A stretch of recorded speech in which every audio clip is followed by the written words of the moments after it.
Good afternoon, Excellencies, dignitaries, experts, and participants. I welcome you all to the high level webinar on the future of liquid waste management amidst COVID 19 What Lies Ahead, jointly organized by India Water Foundation and United Nations Environment Programme, and supported by Ministry of Jal Shakti, Government of India, Ministry of Science and Technology, and Central Pollution Control Board, Ministry of Environment, Forest and Change, Government of India. Please listen carefully to understand the rules of the floor. All the participants are expected to stay on mute and only enable their microphones while the floor to speak is given. Participants can raise their questions in the chat box only by mentioning their organization, their name, and who they are directing the question to. The Q&A session is only for the technical session. Kindly maintain the decorum of the floor. To initiate the webinar, I first introduce you all Dr. Arvind Kumar, Founder President India Water Foundation and Governor World Water Council. Dr. Kumar has been instrumental in intersectoral convergence in water and connected sectors and regional water diplomacy. Dr. Kumar, the floor is yours for the introductory welcome address. Good afternoon, Excellencies, distinguished guests, experts, and dear participants.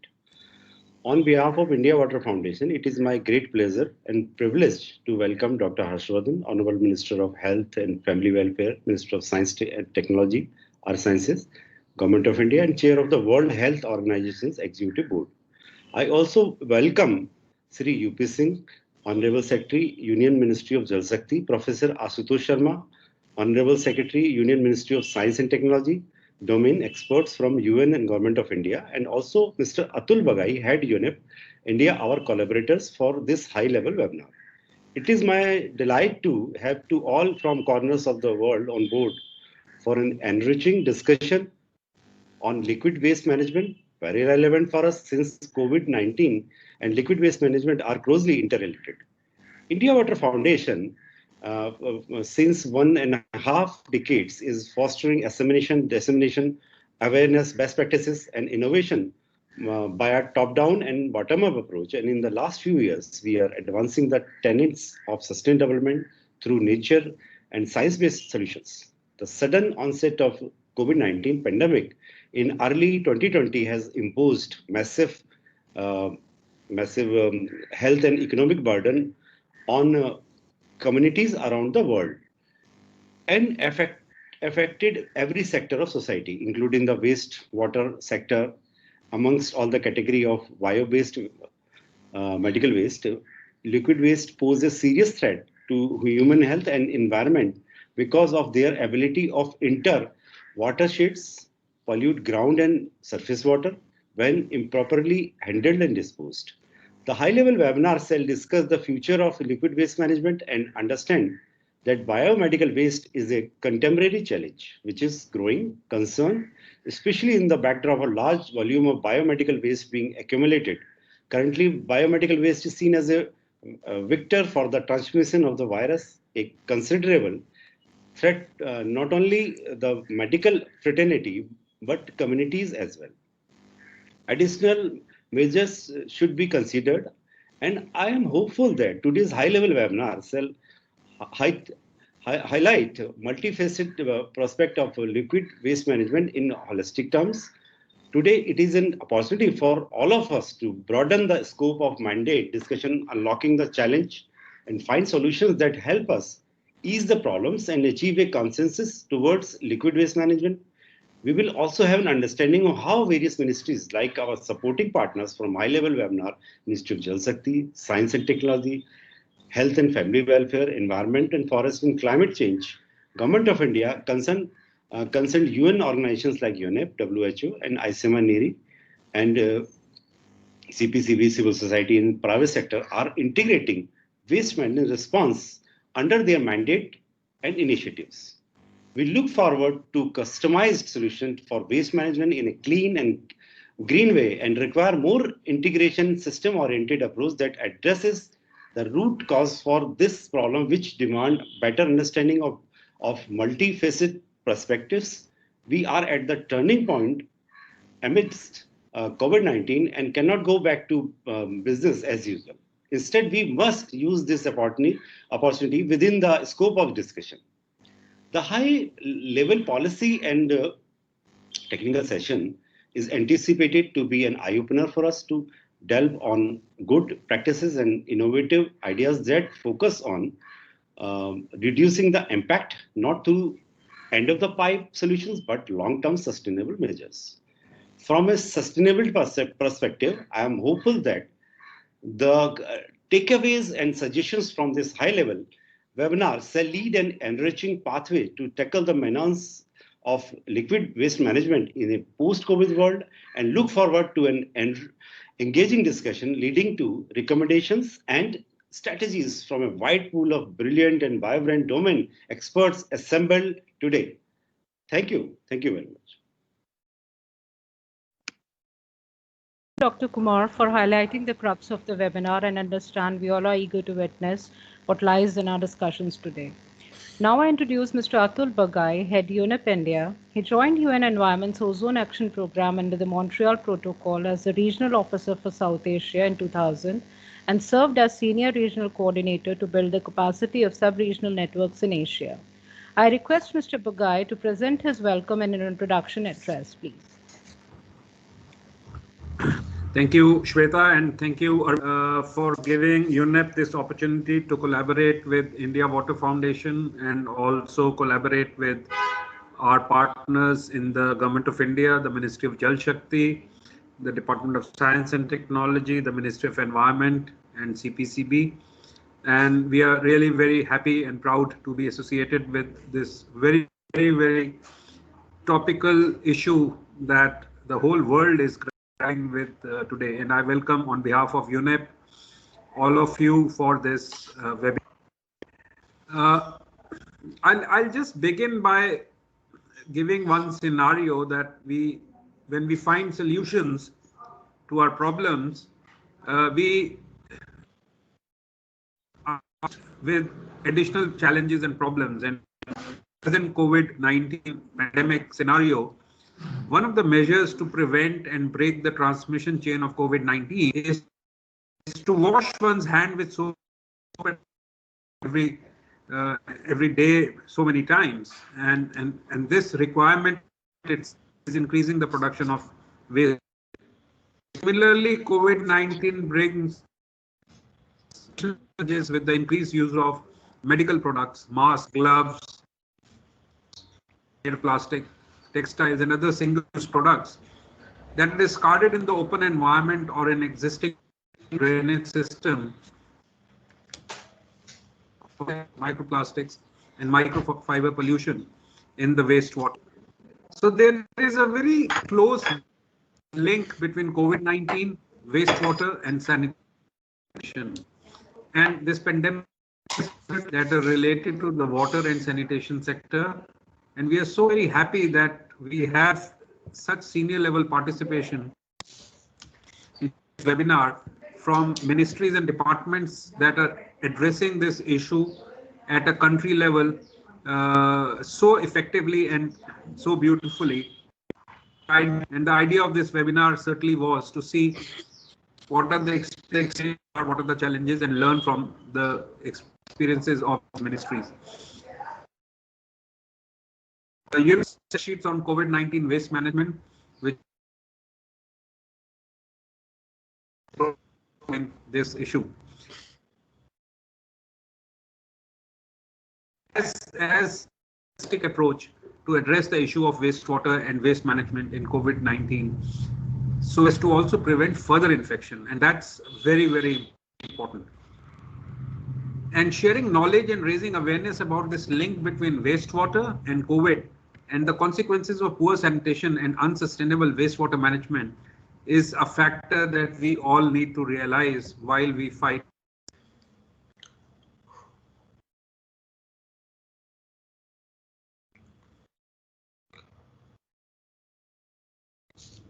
This is COVID-19 and also fighting COVID-19.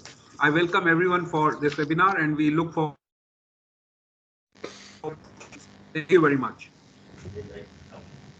Thank you, Mr. Bagai, and it was good to hear your inspiring words of wisdom.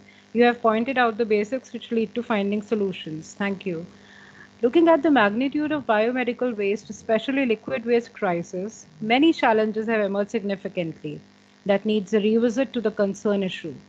This webinar is poised to focus on policy as well as technical aspects of paramount significance, and I'm hopeful at the end of the webinar a consensus emerges to the future of liquid waste management amidst COVID-19. What lies ahead? The honorable chief guest of this high-level webinar, who I will be introducing, needs no introduction at all. Honorable Union Minister of Health and Family Welfare, Science and Technology and Earth Sciences, Dr. Harshvardhan's public life has been marked by outstanding achievements in the field of health, education, law, science and technology, and environment, and his endeavors have pertained to the field of health at national and international level, particularly polio eradication, tobacco control, essential drug policy, organ donation, etc. I welcome Sir and request him to deliver the chair address.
I think there is some network issue. We'll wait for a second.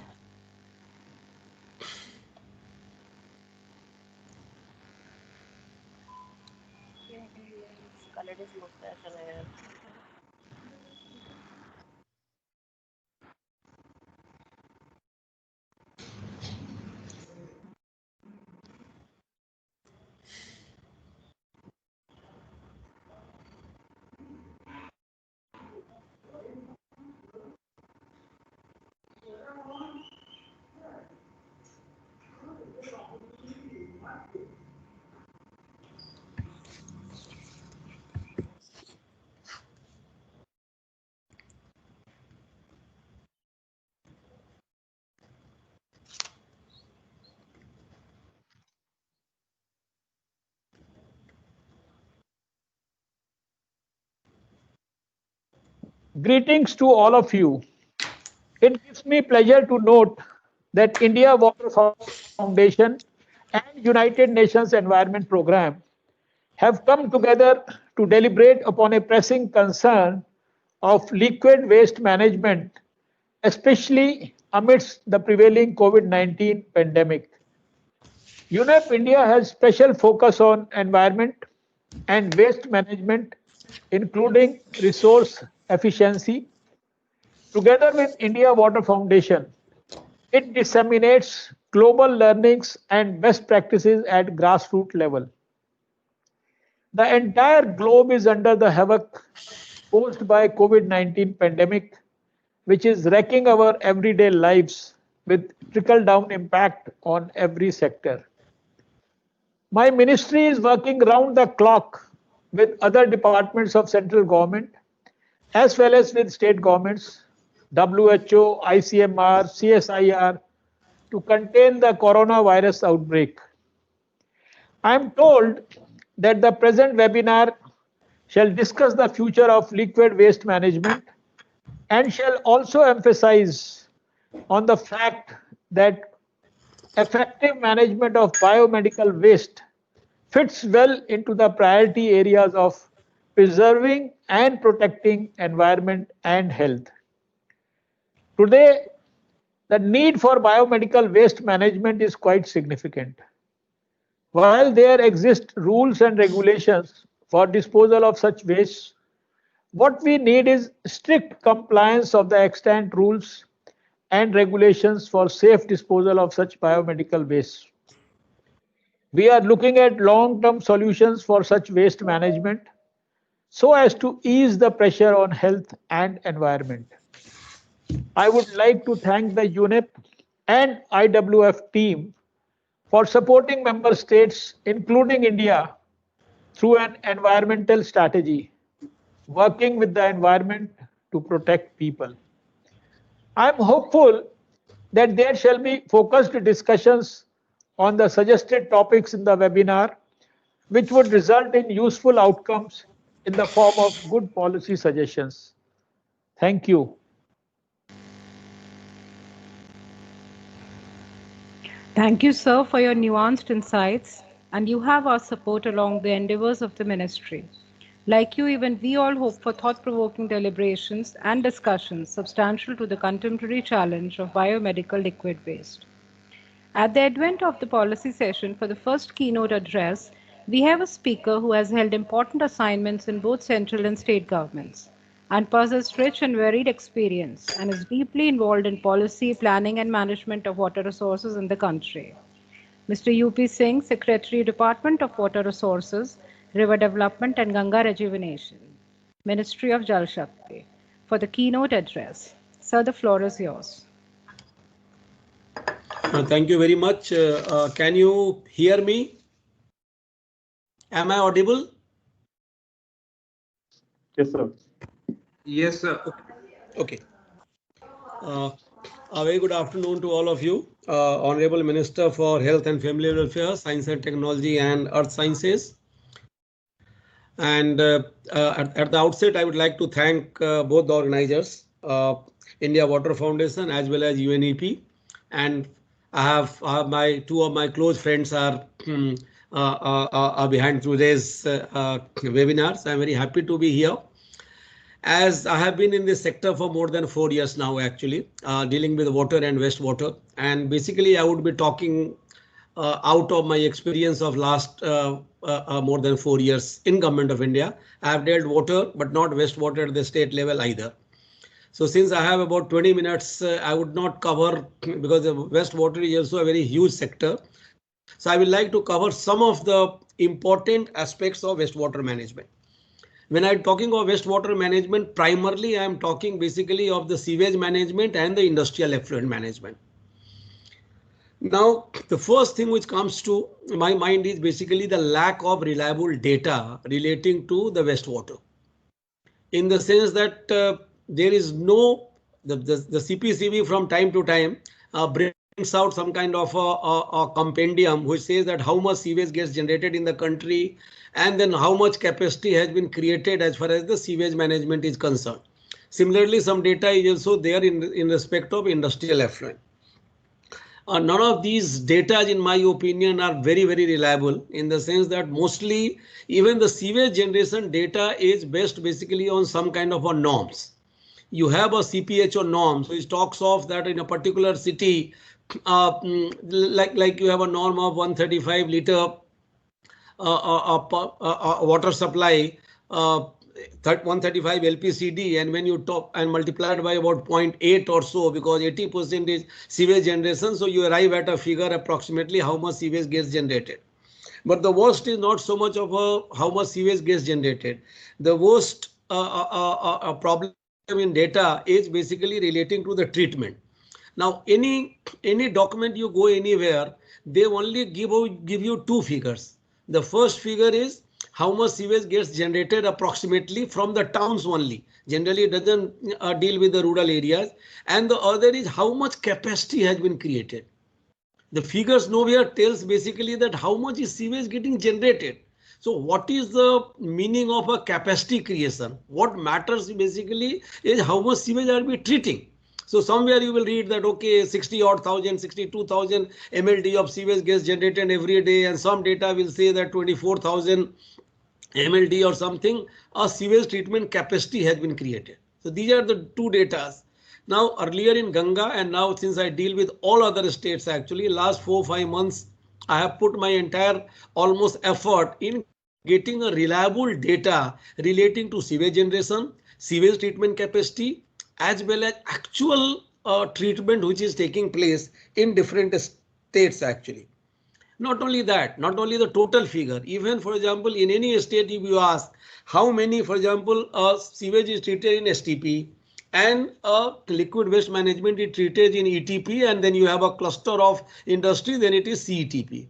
Now the data, simple data, any state you go to Maharashtra, you go to Gujarat, any state you find out how many STPs they have, when were these STPs commissioned, what technology kind of is used in that sewage treatment plant, what is its capacity and what is its capacity utilization in terms of what is the average quantity of sewage getting treated in that, what is the quality of treatment, but before that even whether it's a functional or not functional, but then what is the quality of treatment, what was it designed for in terms of different parameters, be it BOD, be it TDS, TSS, fecal, whatever, and what are we getting. Now these informations, and then who owns the sewage treatment plant, because in every big city you find that there is not one agency who owns all these sewage treatment plants actually. In a particular, you will find, let's say go to the city of UP, you will find that UP Jal Nigam owns some of the sewage treatment plants. The urban local bodies, the municipal municipal body would be owning some would be owned by development authority. So even a basic data relating to sewage generation, actual treatment, and the condition of all the STPs exist in the in that state, you may not be able to find it very readily actually.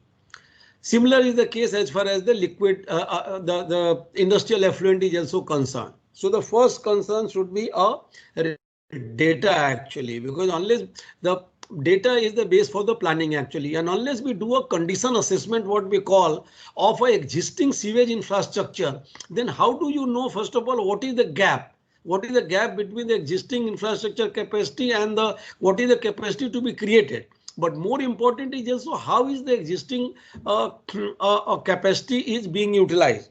And that's what I always say, the performance, when I always say that it's true for many other infrastructure projects in India also, but particularly true for sewage infrastructure or industrial effluent management infrastructure, that we pay for construction, we do not pay for performance. And that is something which we must focus. Everybody talks of we have so much sewage gap, we have so much treatment capacity, so much extra treatment capacity is to be created. I would say that treatment capacity, let it wait. We have a low hanging fruit in terms of existing sewage infrastructure, which is very underutilized. And underutilized, or the quality of treatment is bad actually. So first exercise should be you do some kind of a condition assessment. Okay, you find out, okay, a particular city generates so much of sewage and so much capacity exists and capacity utilization is so much. Based on that, you can find out what is the gap. If the capacity utilization is poor, what we need to do. It's like if you do a diagnosis of a patient, then you measure certain parameters in terms of his blood pressure, in terms of his whatever sugar level or what, and thereafter you prescribe the medicine actually. So this is something that we must pay attention to, performance and not just construction actually. People seems to be more interested in construction rather than the performance of the sewage infrastructure. And that is why we brought in the Ganga, first we brought two concepts. Very briefly, I will speak about that. The one concept is that of hybrid annuity mode. People have heard of this hybrid annuity mode primarily in the road sector where there is a revenue stream. But in Ganga, we brought this hybrid annuity mode wherein we pay to the concessionaire or we pay to the contractor or developer, whatever you call him, only 40% of the total capex actually.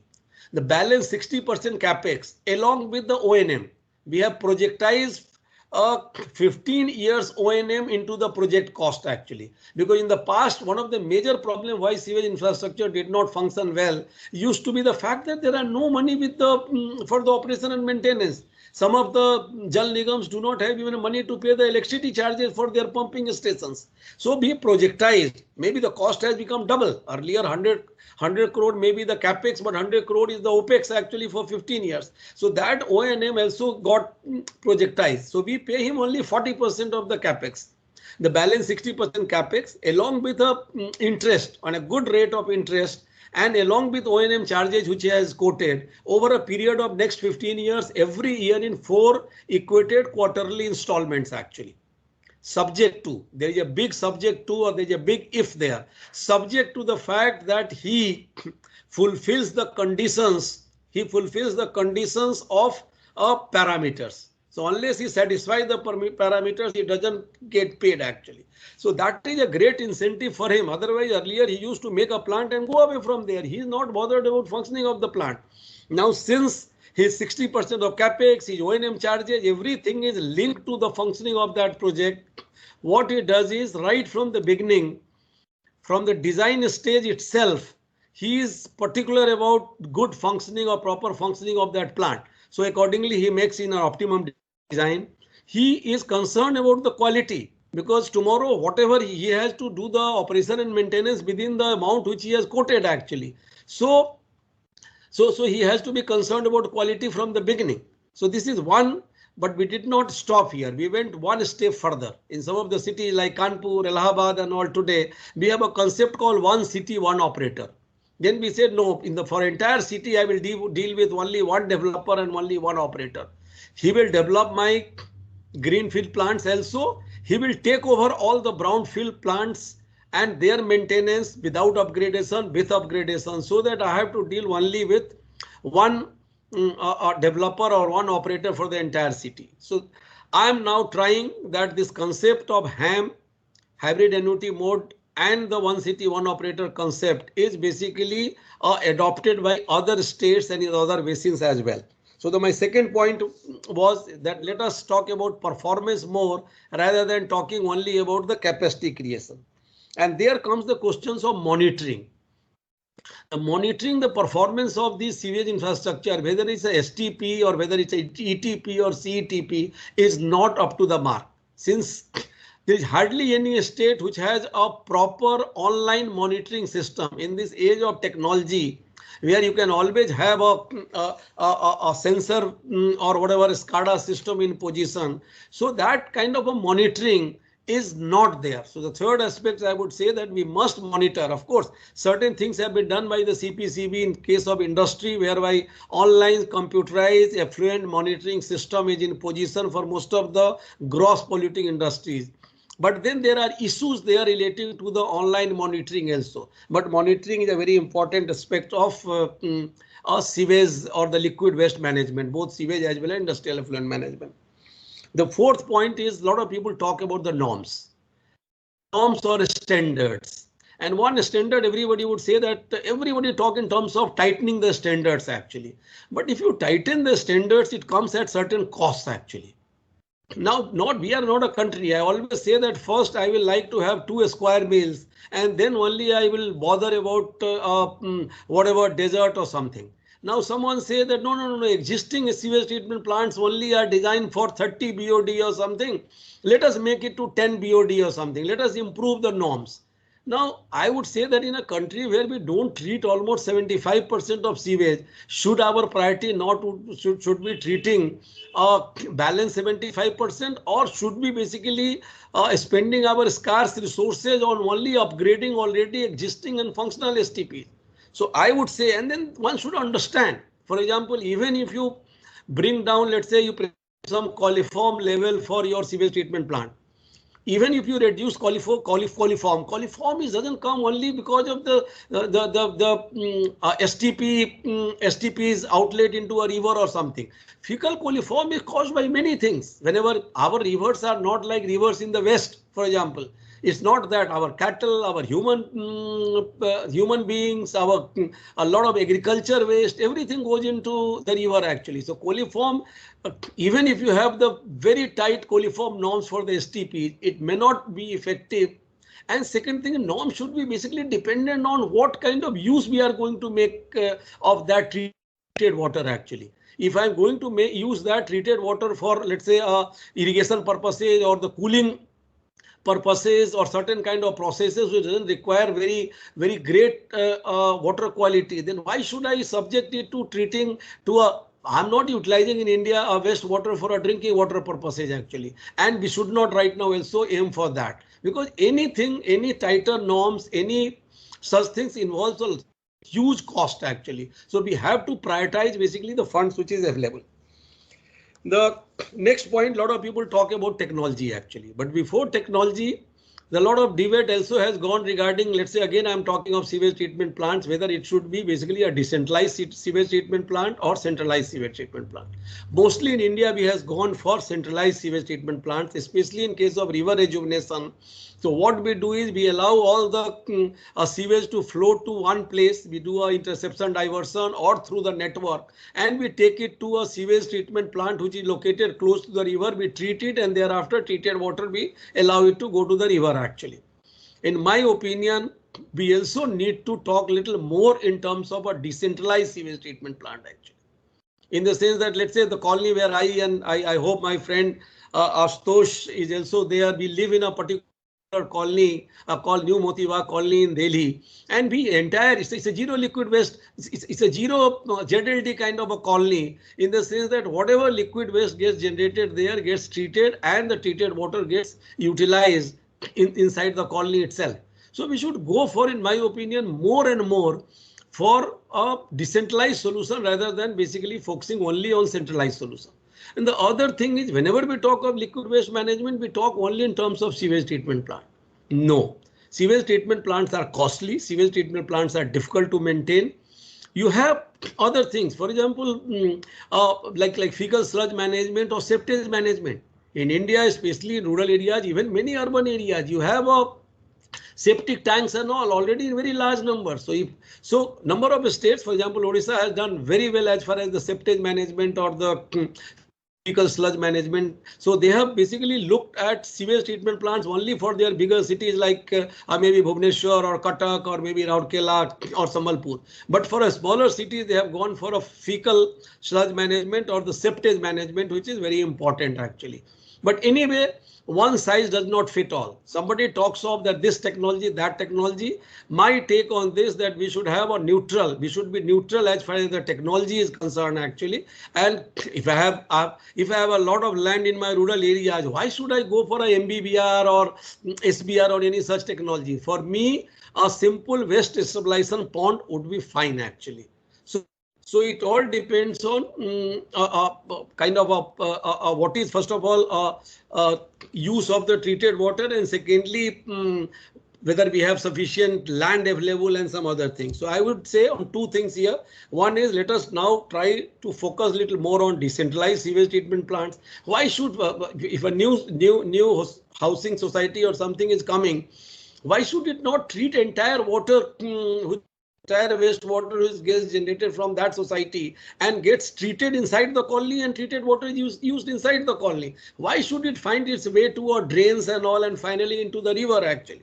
And secondly, apart from sewage treatment plants, the septage management or the fecal sludge management is very important. And thirdly, one size does not fit all. Somewhere even a constructed wetland could be fine. Somewhere maybe SBR or MBBR would be required, or somewhere only a waste stabilization pond will do. But what is more important is my end product actually, and not so much on technology, which a lot of people keep talking of. Lastly, I would like to talk about a recycle reuse of water. We all know, for example, we all know about new water of Singapore. Everybody talks of how much sewage gets treated in let's say Israel, and how almost 80% or 90% or 95% of the treated water is also gets reused or recycled actually. Now in India, one problem is that we don't treat almost 70-75% of our water actually. But whatever water treated also, that's recycled reuse levels are very low, even though some good work has been done in the recent past. For example, in Bangalore city, more than 50% of the Bangalore city's treated water goes into basically is benefiting the farmers in the nearby drought affected districts of Karnataka actually. And there are many other cases. Take the case of Nagpur, whereby secondary treated sewage is basically purchased by a developer or operator, and then he does a tertiary treatment, and thereafter he has laid the pipeline for two nearest mm, power plants, and by selling that treated water to the power plant, not only that concessionaire makes money, but some part of that revenue is get shared by the municipal corporations as well. So there are many such examples actually where, but what is needed in my opinion here is that we must have a recycle reuse policy. We have worked one for the at the national level, but basically water, wastewater being a state subject, what is required is basically a good recycle reuse policy for the states. And we, of course, we are in dialogue with the states, and number of states already have the policy and they are also under implementation. Gujarat had been a pioneer actually, where they had earlier one policy, they revised the policy. And what is why important? There is an importance of policies for two reasons in my opinion. One is that you mandate certain activities, be it for a municipal bodies or be it for the industry, and the other is you incentivize. So the policy must have a provision for both mandating certain things and incentivizing certain things. For example, one example of mandate I would give that today Ministry of Power in Government of India has a mandate that any power plant which is located within 50 kilometer of a sewage treatment plant, then that power plant has to mandatorily use treated water and instead of sourcing the fresh water actually. Of course, there are issues related to it. I'm not saying that no issues would be there. Naturally, there would be cost implications. And unfortunately, in India, especially in northern India, except southern India and western India, since water comes at no price, actually, water is almost cheap, so cheap that one doesn't want to basically invest money on transporting treated water from a distance and then using it actually. But then Power Ministry has also said that this extra cost which the power plants are going to incur would be a pass through in the tariff actually. So we also need to work towards recycle and reuse policy actually. And the last point, because in addition to my looking after the Department of Water Resources, River Development and Ganga Rejuvenation, for last 2 months I am also looking after drinking water and sanitation after my predecessor Mr. Parmeshwaran Iyer left actually. And one thing I have realized that so far we have been discussing basically about the waste liquid waste management in urban setting actually, because this has been seen by and large an urban problem, and that is also true to a very large extent. But as under Jal Jeevan Mission, we are providing every household, or we are going to provide every household with a tap connection. If you get more water easily, then the waste generation also will accordingly go up. So under both our Jal Jeevan Mission as well as Swachh Bharat Mission 2.0, in both of them, our grey water management, because black water is not so much, but grey water management is a very important component of both Swachh Bharat Mission as well as Jal Jeevan Mission. So I thought these are some of the points which I wanted to highlight. Thank you very much for giving this opportunity, and thanks again the organizers. Thank you very much.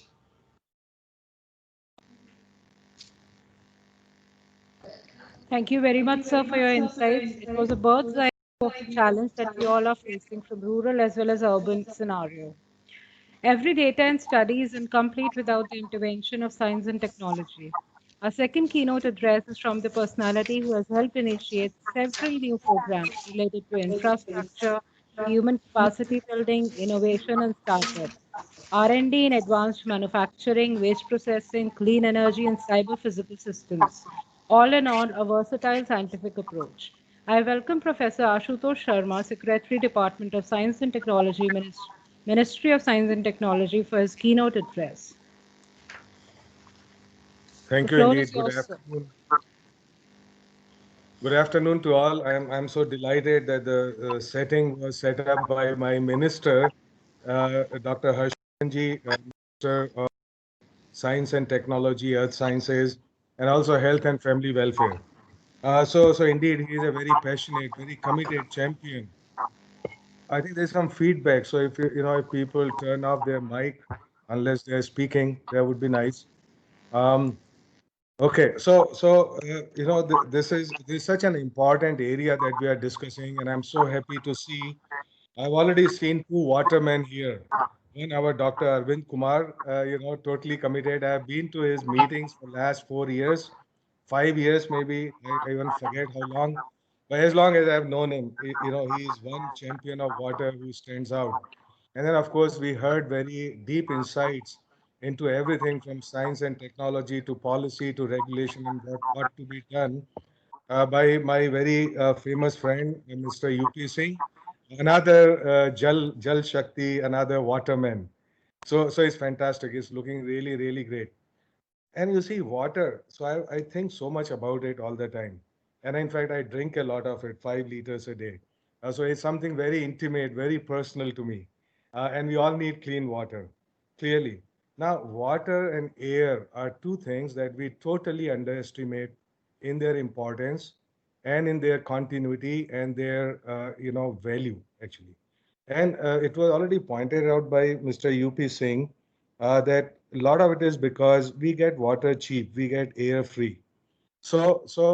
Any first of all, familiarity leads to contempt. That is one aspect.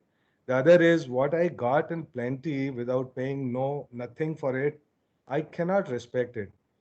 And so when we think about water, actually, first thing we think about, of course, nowadays, a lot of people say data is another important thing in today's world. Of course, also related to water and everything else.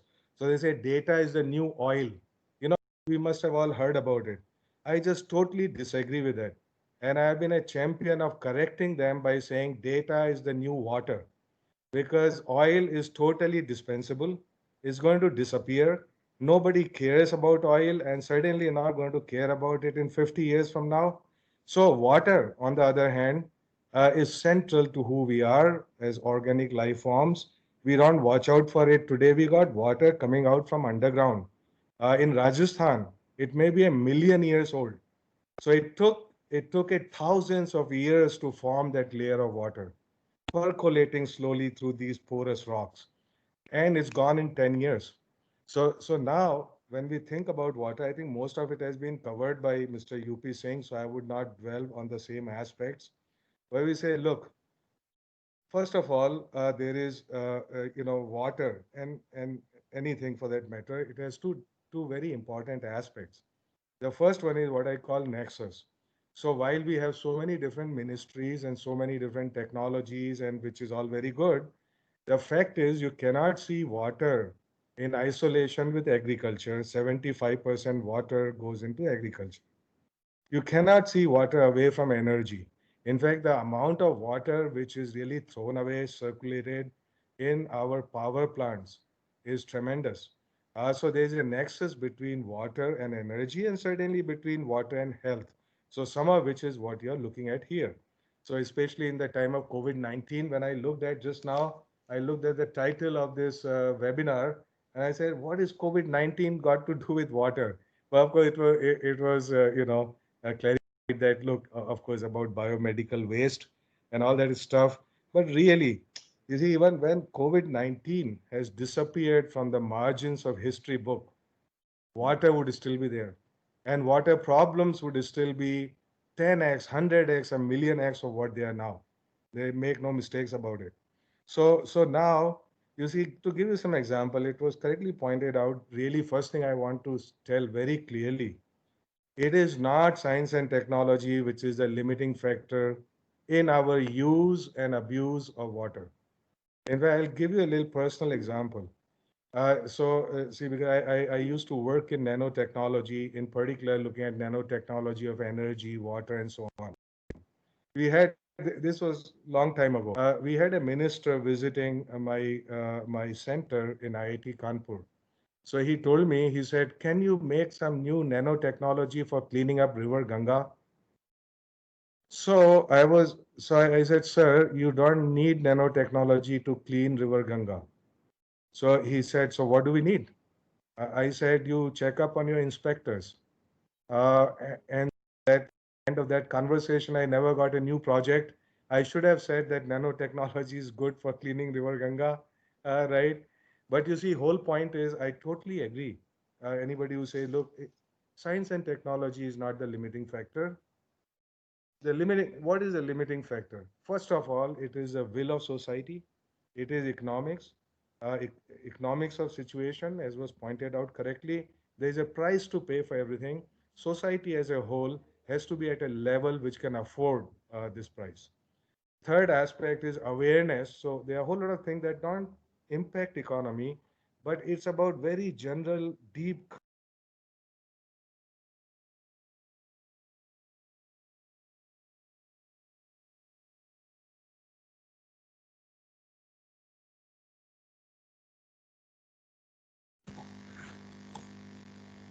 Uh, can you hear me, sir? Hello? There's some technical issue, I guess, networking issue.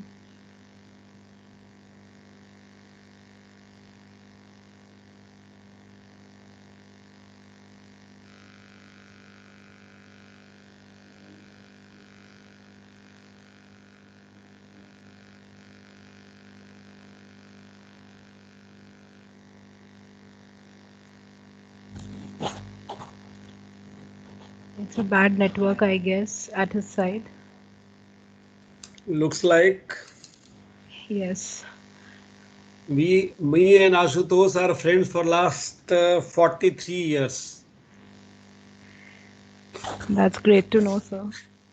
We joined on the same day IIT Kanpur, same batch, and we have been a friend since then, 1977 onwards. Yeah, the network is bad at his end. He has Looks like. left the meeting. He'll again join in it. Okay, let's hope so. It's always interesting to hear Ashutosh actually.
ठीक है. Ashutosh says he is waiting to be admitted. Kindly admit him.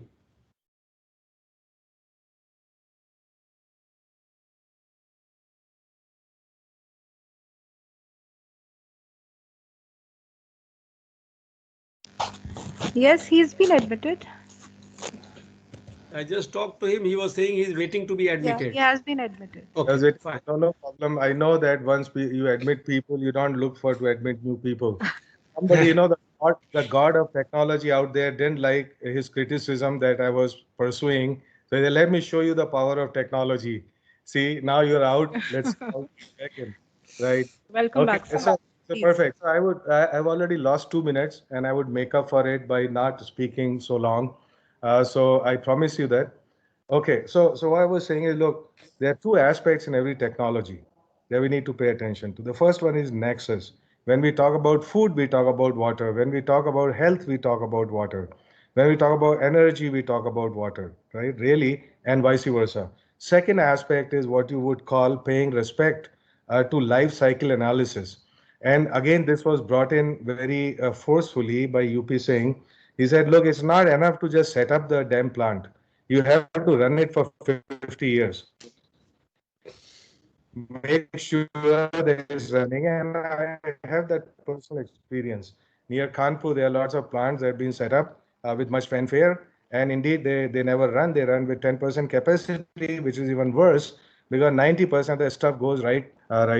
So very, very important aspect. So water is, of course, not only about its purification, it's about distribution, it's about conservation, it's about harvesting. It is having different kind of water, black, gray, white, whatever, all of that. Some of it comes from household, some from industry, some in the rivers, ponds, lakes, all of that. So there is the country is very diverse. Its water sources are diverse, and as we know, the one size doesn't fit all. In fact, if you look at the water problem in Himalayas, is very different from water problem in Thar Desert. And we know that in Himalayas, about 1 million springs have dried up.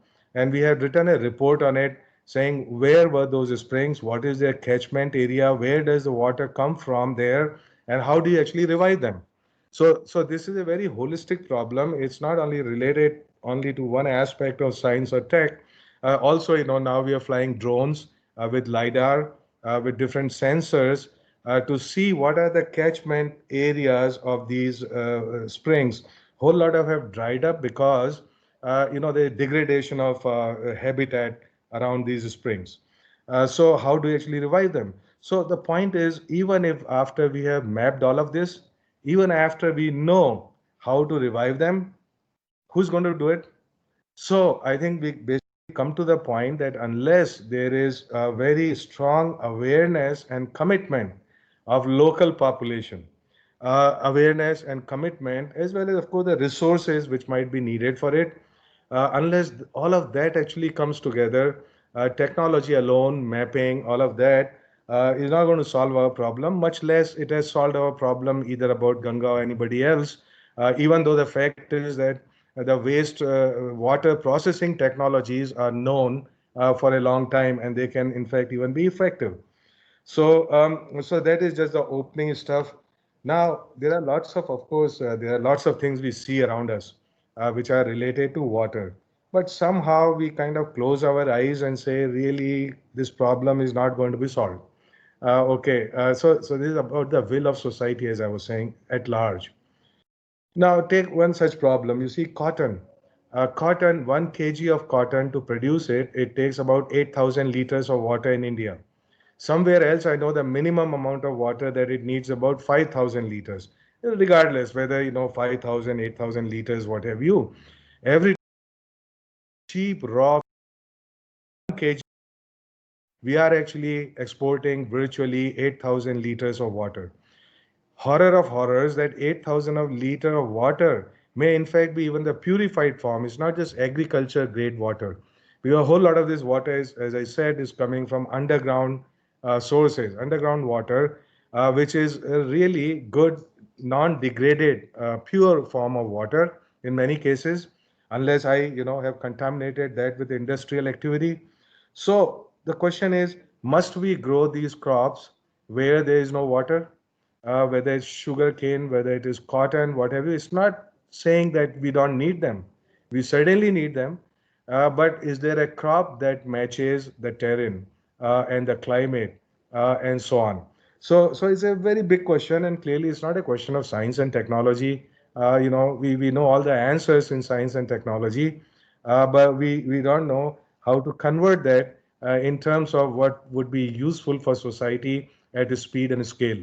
This is actually a much larger problem than in water. So I would not actually, worry too much about it. But just to say that the new Science, Technology and Innovation Policy 2020, which is coming up very quick, very fast, with a lot of very widespread stakeholder consultations, would actually address many of these issues about the fact that it's not the lack of science and technology that is hampering our progress, but taking it, connecting it to society, to industry, to all the stakeholders there. So now, of course, in terms of agriculture, we know that there are, of course, things like precision agriculture and so on. Some of it may be useful, whether it's through Internet of Things, whether it is through flying a drone. So you know that today you can do actually hyperspectral imaging. What that means is you got this sensor, and that actually tells you an image that you take. It tells you everything about the moisture level. It tells you about the health of the crop. It tells you about the maturity of the crop. It tells you a whole lot of things.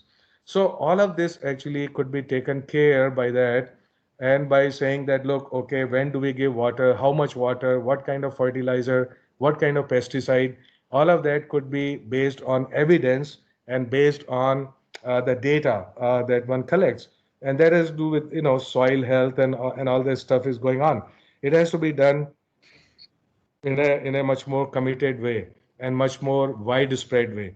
Now, talking about the quality of water, see, we can't do nothing much about water unless we know we can quantify its quality.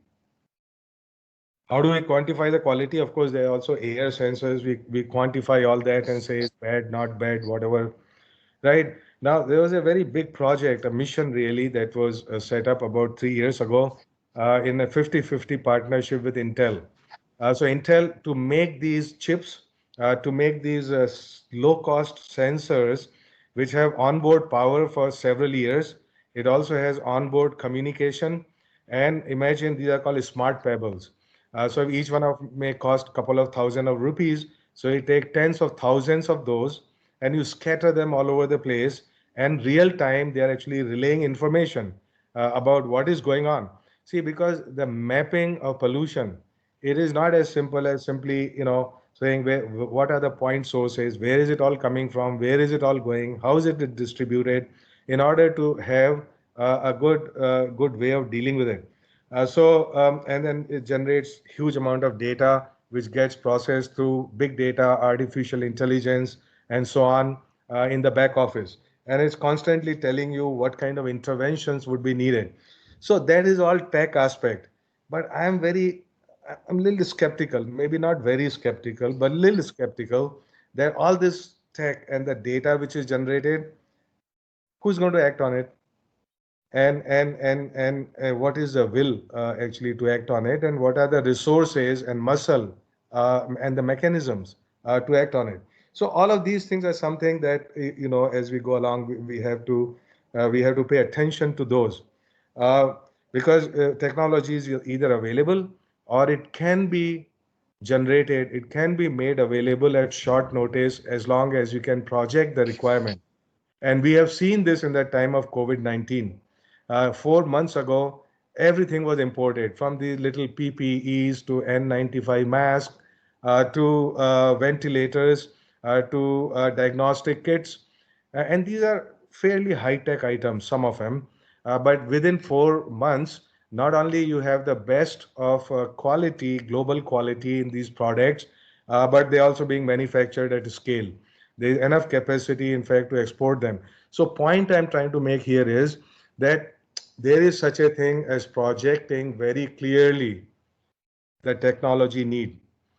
This has to be done by the consumers of knowledge, not by the producers of knowledge. So, who are these consumers of knowledge? They are line ministries, this industry, they are local bodies, can even be municipal corporation, which actually reminded me. Few years ago, there's some municipal corporation actually, I think it was the Central Pollution Control Board, I don't remember who. Anyway, they had approached us and they said, look, a lot of these waste processing plants are being established by municipal corporations, by many other people, players in it, but they keep saying we are technology agnostic. We don't, basically it's a way of saying we don't know about technology, and neither do we care to know about it. So we are going to go with L1 with a global tender. But can you do it better? So he said, certainly you can do it better. So we made a compendium of these waste processing technologies and shared it with all these people who are likely to set up waste processing plants. Right now, you see, whole point is whole lot of these, especially the solid waste processing plants, they don't work too well or they break down after a year or a half because the technology that they imported is not relevant for our cities, because the kind of mixed waste that we have is not something you would find in Netherlands or somewhere else. So in as much as that, understanding the technology and appropriate technology and relevant technology and its maintenance and its use are indeed very critical. So that's the technology dimension that we should pay attention to. Now I would conclude because let me see. I have until 4:10 to go according to this plan. But hey, don't get too worried. I would stop before that. So, okay. See, so because you mentioned COVID-19 and biomedical waste, we started a program, in fact, in three kind of waste processing about 4 years ago. So these were the most difficult waste to my mind and most important and most toxic. So one of them is polymer plastic waste. The second one is indeed biomedical waste. And the third one, which is pure wealth. So when we talk about waste to wealth, the best example of that is electronic waste. So electronic waste is actually concentrated wealth. And all you need to do is have right scientific way of recycling it. You get gold out of it. You get all sorts of precious metals and other stuff that comes right flowing out of it. If you really knew how to do it, unfortunately, a whole lot of it happens in informal sector who don't know how to do it. But they can make a quick buck and then therefore poison the remaining environment by dumping everything that remains out there. Another very interesting example is you see that the liquid waste, it comes from the landfills. We have heard of leachate. So leachate is a very toxic thing, and we have these dumps that look like small hills or even mountains, and all the rainwater and all the stuff that percolates down there, it comes out as a very toxic water coming out there. I have seen it personally. I visited all these toxic dumps and see what kind of problems are there.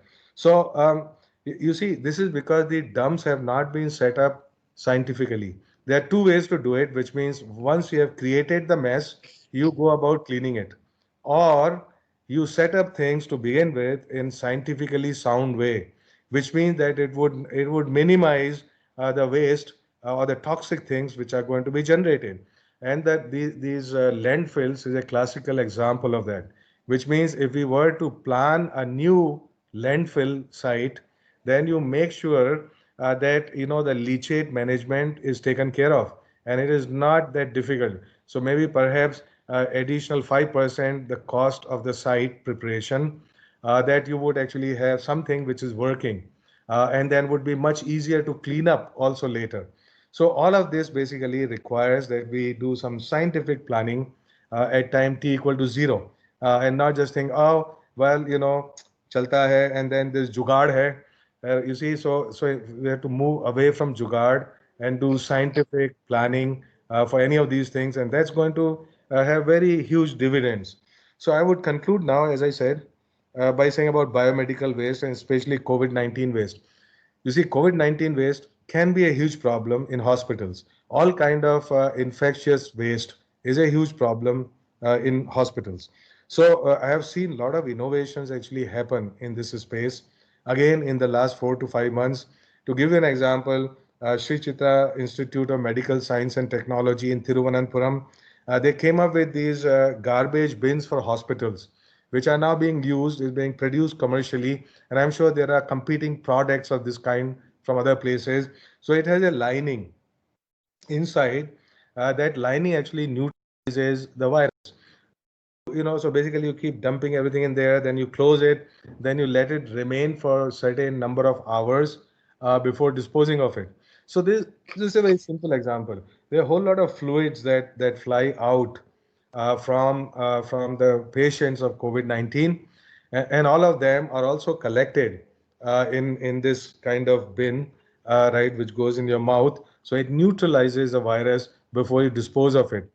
Similarly, you see, there's a very simple low-hanging technology fruit, which unfortunately again doesn't get implemented.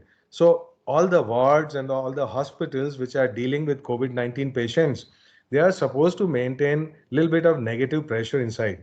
What that means is that there is a duct which sucks out the air, and we know that virus spreads by these bodily fluid transmission through droplets and all the fluids which are flying all over the place in a hospital, in ICU, collected, taken in through a scrubber and neutralized there. And imagine, I mean, this is not a huge expense. All you need is a couple of lakhs. And imagine every little patient is paying much more than that to be in that ward for a couple of days. So I think, the bottom line in all of this, the more you think about it, it is not that we don't know what the solutions are. Of course, somebody out there knows what the solution is. I can guarantee you that if we really wanted solution, I'm sure we would find them, and we would find them even solutions which are economically feasible and make sense. All right, imagine if you were to contaminate 5 more people by not doing this, by not maintaining negative pressure in the ward, what is the cost of that?